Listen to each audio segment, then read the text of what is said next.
চরমনায়ের হযরতকে জেলে লয়ে এই তো কথা।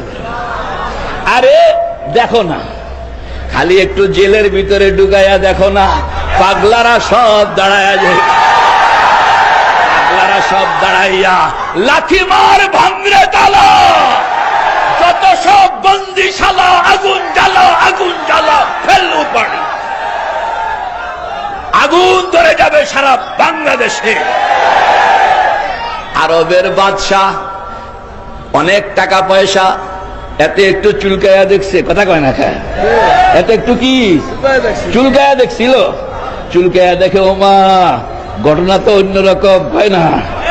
আমি তো টাকা পয়সার মালিক, কিন্তু কুদরত লইয়া হ্যান্ডেল করে চরমনার এক যুবক। ভাই যে দেখা হয়েছে, আইসেন জেলে আনা উদ্দেশ্য না, উদ্দেশ্য হইল আমি যে চেয়ারটার মধ্যে বসে আছি, এই চেয়ারটার মালিক তো আওলাদে রাসূল, কিন্তু বসছি এখন কারণে কারণে আপনার সঙ্গে দেখা করণের দরকার ছিল, এই জন্য আমার বাহিনী আপনাকে লইয়া আইছে।